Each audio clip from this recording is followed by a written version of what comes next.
எல்லாருக்கும் வணக்கங்க. இன்றைக்கி முட்டை ஒரு 300 ரூபாய்க்கு வாங்கியாச்சுங்க. பாருங்க, வானலில் வந்து 150 ரூபா முட்டை, இது வந்து 200 ரூபாய். சரிங்களா? பாருங்கள், அதாவது 5 முட்டை 20 ரூபாய். எங்கள் ஊரில் பண்ணையிலேருந்து நேரடியாக வர்றதுனால கொஞ்சம் சீப்பாக இருக்கும். ஒரு முட்டை 4 ரூபாய் தான். கடையில் வந்து இதே முட்டை வந்து 6 ரூபாய். பாருங்கள், கடையில் இதே முட்டை 6 ரூபாய். ஆனால் ஒன்று என்னென்னா, இதில் இது போல் சின்ன சின்ன லேசாக அடிப்பட்ட மாதிரி இருக்கும். அது என்னென்னா, முட்டைகள் ஒன்றோடு ஒன்று உரசிக்கிறதுனால இந்த மாதிரி இருக்கும். இந்த மாதிரி இருக்கிறத வாங்கின உடனே நான் யூஸ் பண்ணிடுவேன், வைக்க மாட்டேன். நல்லா இருக்கிறது மட்டும்தான் நான் வச்சு யூஸ் பண்ணுவேன். தெரியுதுங்களா? ஏதோ ஒன்று அந்த மாதிரி இருக்கும். எல்லா முட்டையும் அப்படி இருக்காது. சில முட்டைகள் வந்து அந்த மாதிரி ஹோல்ஸ் இருக்கும். ஹோல்ஸ் எதனாலன்னா, அந்த முட்டைகள் வந்து கோழி மிதிக்கிறதுனால, கொத்துறதுனால இல்லைங்களா? அப்புறம் எடுக்கும்போது அடுக்கும்போது லேசாக இடிக்கிறதுனால இந்த மாதிரி பாருங்கள் அமிங்கி இருக்கு இல்லையா? இது வந்து பரவாயில்ல. அதனால் என்ன, கடையில் வந்து 6 ரூபாய் 6 ரூபாய் ஒரு முட்டை, இங்கே வந்து நமக்கு 4 ரூபாய்க்கு கிடைக்குது.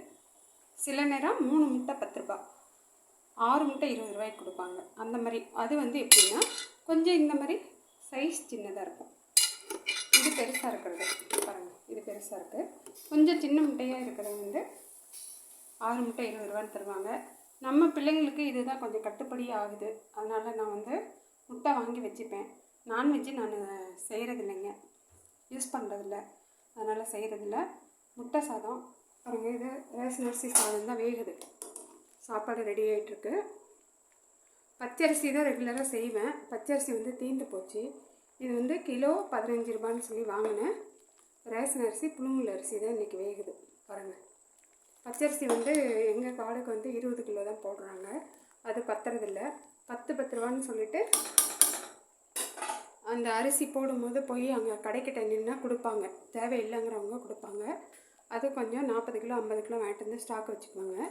மீதி வந்து புழுங்கல் அரிசி, இதுவும் நான் வாங்கிக்கிறது. இது நல்லா ஊற வச்சுட்டு வேக வச்சு வடித்தா நல்லா தான் இருக்கும். சாப்பிட்றாங்க. இந்த முட்டை, பால் வந்து எப்பயுமே 3 பாக்கெட் 4 பாக்கெட்டு வாங்கி வச்சுடுவேன். ஒரு நாளைக்கு 100-150 ரூபாய்க்கு பால் வாங்குகிறாங்க. வாங்கி வச்சுட்டு போடுறது தான்.